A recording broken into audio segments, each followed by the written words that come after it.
चलिए आज हम लोग वैक्सीन्स के बारे में जानते हैं।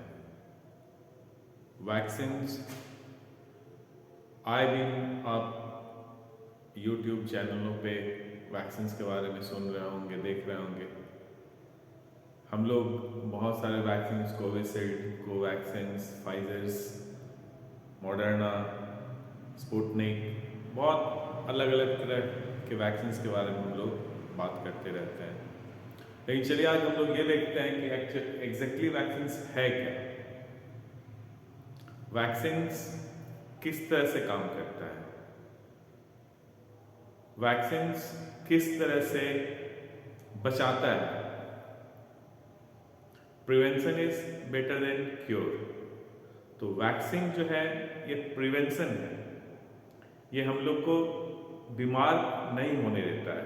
ये बीमारी होने के बाद नहीं, बल्कि बीमारी होने ही नहीं देता है। वैक्सीन यदि हम लोग वैक्सीनेटेड हैं तो वो डिजीज प्रोड्यूस ही नहीं होने देता है।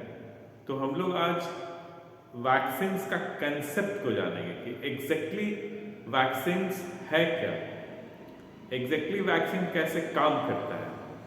तो चलिए हम लोग यहां से देखते हैं पैथोजन। पैथोजन क्या है? पैथोजन जब आप देखेंगे तो पैथो का मतलब होता है, ये पैथोजन है। पैथो का मतलब क्या होता है? डिजीज यानी बीमारी, और जिन का मतलब होता है जनरेशन यानी फॉर्मेशन। यानी पैथोजन वैसा कोई भी एजेंट जो हम लोगों में बीमारी पैदा कर सकता है उसको हम लोग पैथोजन कहते हैं। अभी आज हम लोग SARS-CoV-2 जो कोविड कॉज करता है, कोविड-19 जिसके वजह से होता है बीमारी, उस पैथोजेंस को हम लोग देख रहे हैं। अभी देखिए हम लोगों ने पहले भी इसका स्ट्रक्चर देखा है।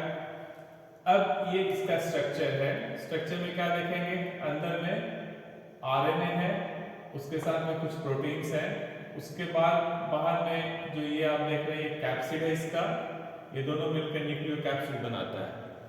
और बाहर में देखेंगे ये एनवेलप है, ये लिपिड का बना हुआ एनवेलप है, इसमें कुछ प्रोटीन्स, ये सब प्रोटीन्स इंसर्टेड है।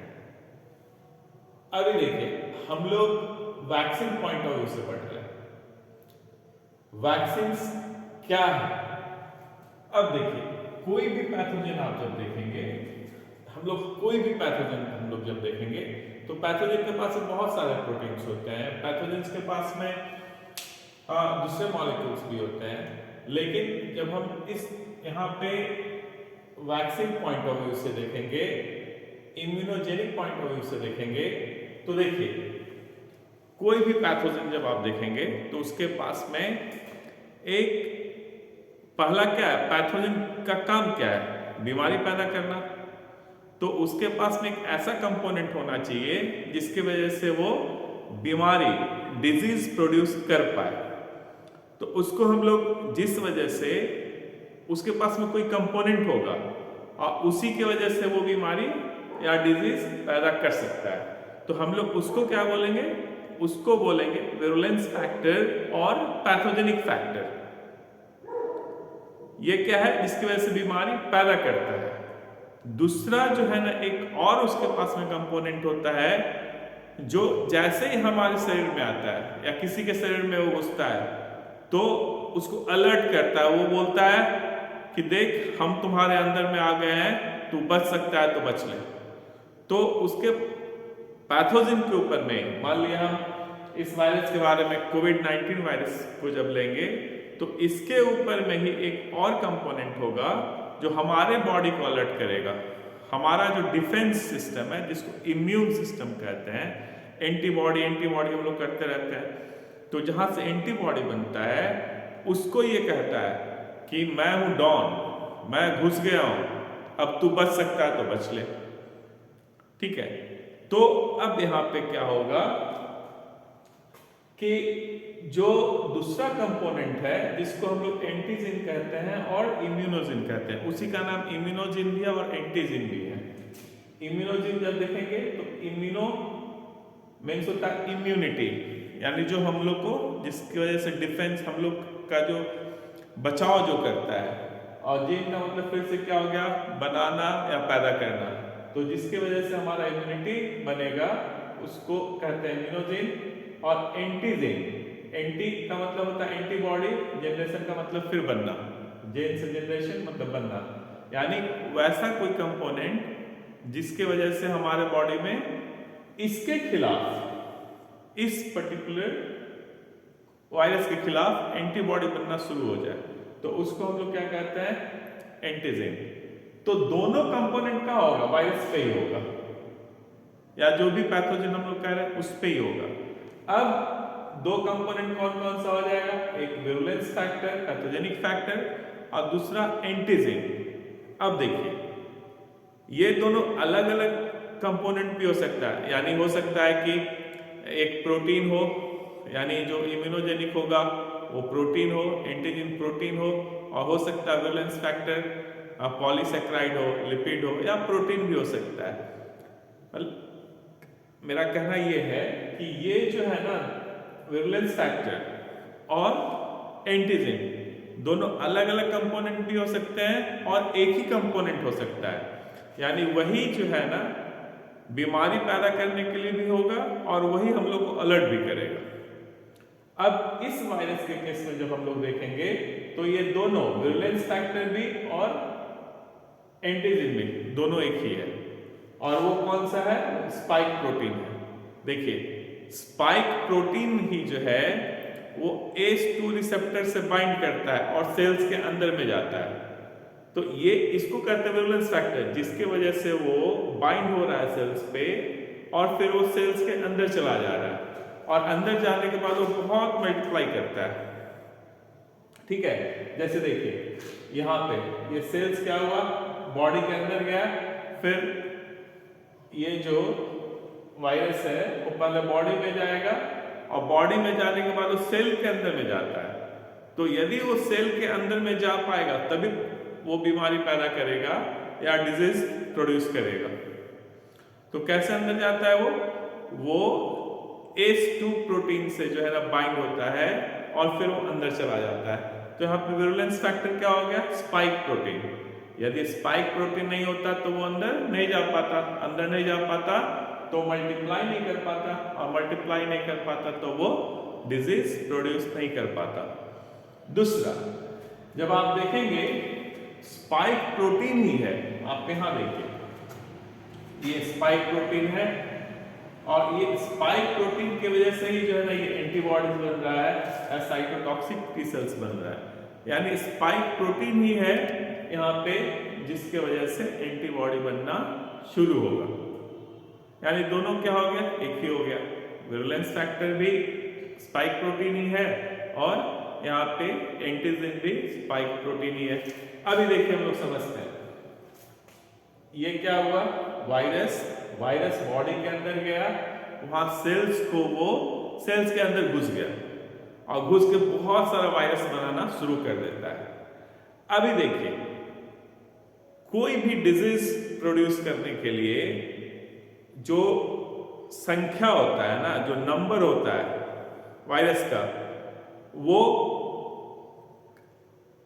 कम से कम जो है ना डिसाइडेड होता है कि उतना नंबर पे जब वो पहुंच जाएगा ना तो डिजीज प्रोड्यूस कर पाएगा। जैसे मान लिया हमको 1 लाख वायरस चाहिए, लंग्स को कंप्लीटली डैमेज करने के लिए 1 लाख वायरस चाहिए, तो यदि 1 लाख वायरस बन गया तो पूरा डैमेज कर देगा और वो डिजीज की वजह से आदमी जो है वो बीमार पड़ जाएगा। अब यहां पे ये देखना है कि ये 1 लाख वायरस बनने के पहले यदि एंटीबॉडीज या टी सेल्स कहते हैं साइटोटॉक्सिक टी सेल्स, ये दोनों बन जाए तो फिर क्या करेगा, इस वायरस को मारना शुरू कर देगा या न्यूट्रलाइज करना शुरू कर देगा, यानी इसका नंबर 1 लाख तक नहीं पहुंच पाएगा। समझना यहीं पे, यदि वो 1 लाख बन गया तो वो डिजीज प्रोड्यूस कर देगा, लेकिन जैसे ही वायरस घुसता है और यदि हमारा एंटीबॉडी बनना शुरू हो जाए, अच्छा एक बात समझ लेना है, ये एंटीबॉडी और टी सेल्स जो हम लोग कह रहे हैं वो दोनों क्या होता है, स्पेसिफिक इम्यून सिस्टम होता है, वो एडेप्टिव इम्यून सिस्टम होता है, यानी वो खास एकदम स्ट्रक्चर होगा किसी भी एंटीजन का, उसके लिए ही बनता है वो। यदि आप स्ट्रक्चर बदल दीजिएगा तो एंटीबॉडी उसके ऊपर में काम नहीं कर पाएगा। तो अब यहां पे हो गया। अब जैसे ये जो है वायरस बॉडी में गया, वो फिर मल्टीप्लाई करना शुरू कर दिया।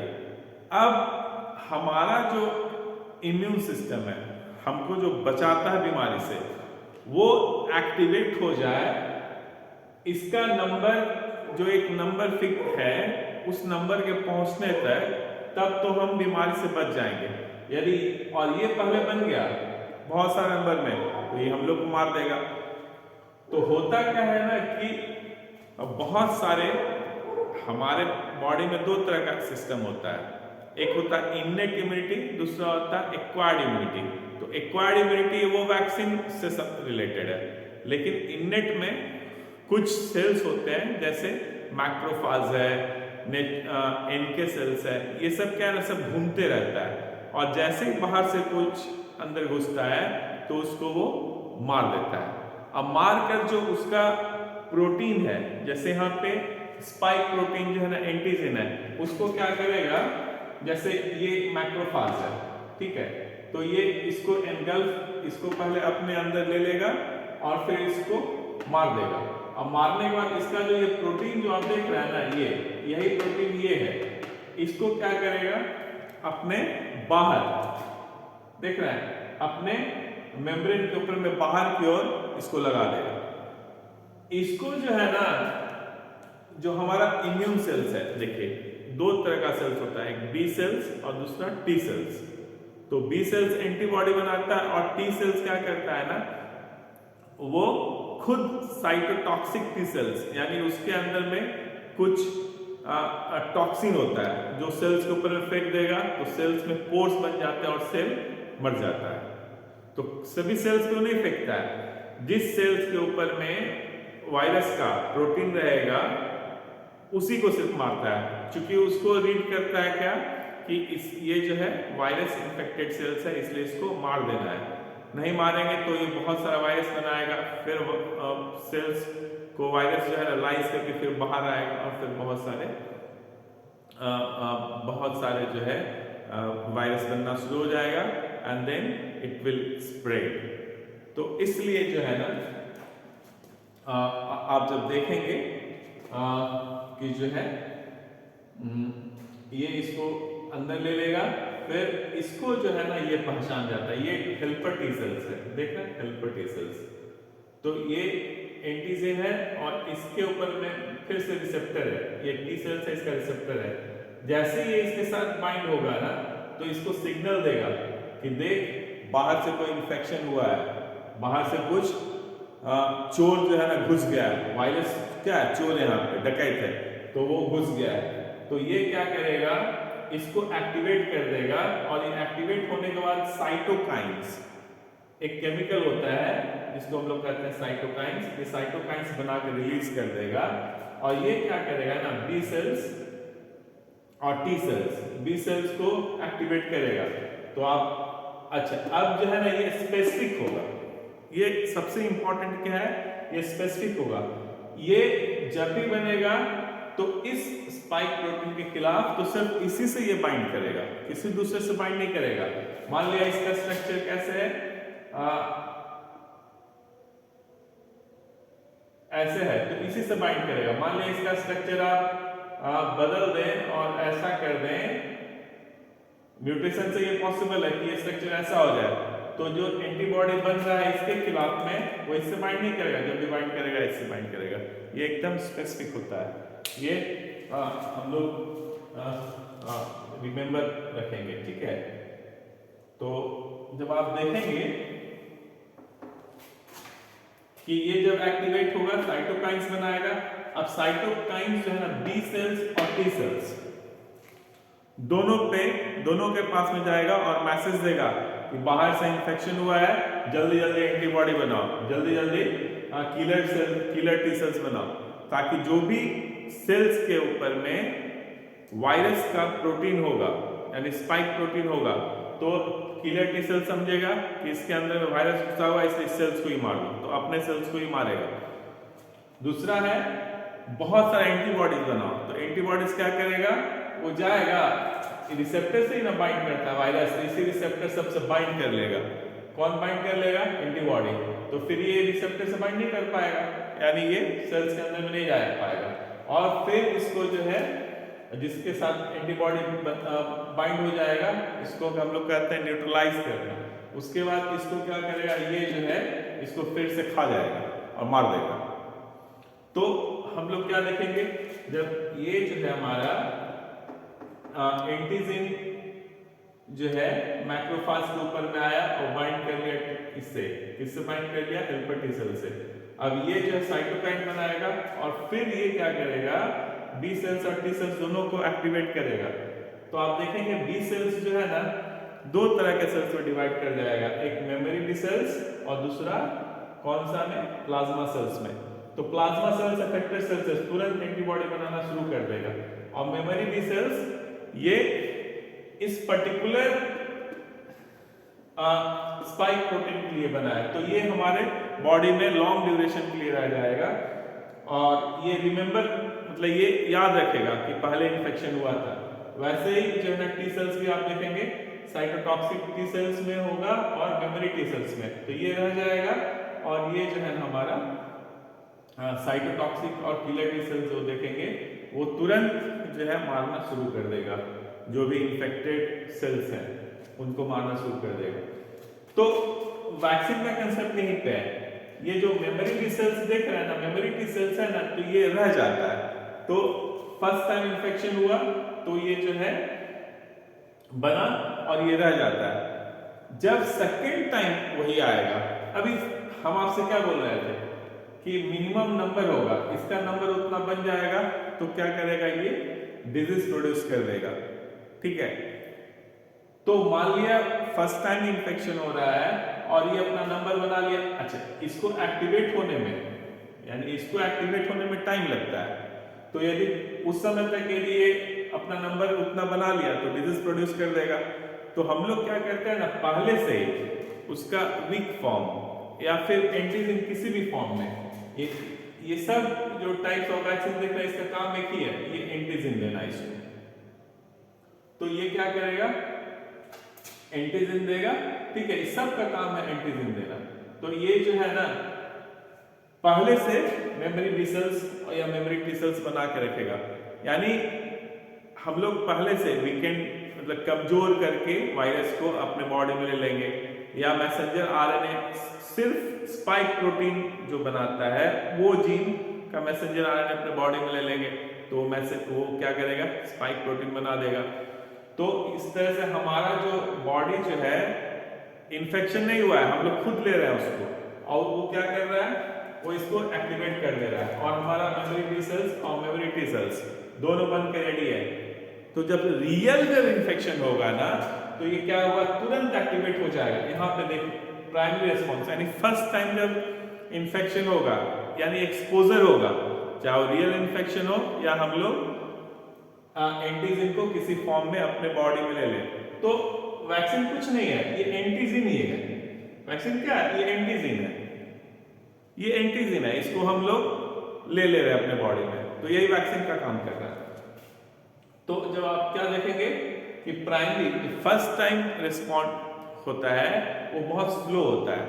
तो मान लिया रियल इन्फेक्शन हुआ है फर्स्ट टाइम, पहले से हम लोग एक्सपोज नहीं हुए, हम लोग वैक्सीन नहीं लिए हैं, तो होगा क्या ना कि फर्स्ट टाइम एंटीबॉडी बनने में मान लिया 14 डेज का टाइम लग गया अमाउंट, ठीक है, और 14 डेज में वायरस क्या करेगा, ये फटाफट अपना नंबर बढ़ा लेगा और डिजीज प्रोड्यूस कर देगा, ठीक है। लेकिन जो मान लीजिए हम लोग पहले से वीकेंड फॉर्म में ले लेंगे अपने बॉडी में, तो क्या होगा, पहले से मेमोरी सेल्स बन के रेडी है, और मेमोरी बी सेल्स और टी सेल्स क्या है ना, जैसे ही इन्फेक्शन होगा, फ्रेश इन्फेक्शन होगा, तो ये तुरंत समझ जाएगा कि अरे देखो वही चोर घुसा है, चलो इसको मारते हैं। तो बहुत फास्ट, ठीक है, सेकेंडरी रेस्पॉन्स बहुत जल्दी जो है ना, चूंकि पहचानता है तो इसको बहुत सारा चीज नहीं करना पड़ेगा, फटाफट तुरंत प्लाज्मा सेल्स में कन्वर्ट हो जाएगा और मेमोरी टी सेल्स से डिवाइड करके साइटोटॉक्सिक टी सेल्स में डिवाइड हो जाएगा और फटाफट एंटीबॉडी बनाना शुरू कर देगा और किलर टी सेल्स बनाना शुरू कर देगा। यानी फटाफट जो है इसको टाइम नहीं मिलेगा मल्टीप्लाई कर पाने का और इसको मार के हटा देगा बॉडी से। तो वैक्सीन का यही पे मेमोरी टी सेल्स और मेमोरी टी सेल्स, इसी की वजह से जो है ना हम लोग का वैक्सीन बन पाता है। तो आप देखेंगे प्राइमरी रिस्पॉन्स जब देखेंगे 14 डेज में यहाँ एंटीबॉडी बन रहा है, तो यहाँ इन्फेक्शन हुआ और 6 दिन के अंदर देखिए कितना ज्यादा बनना शुरू हो गया।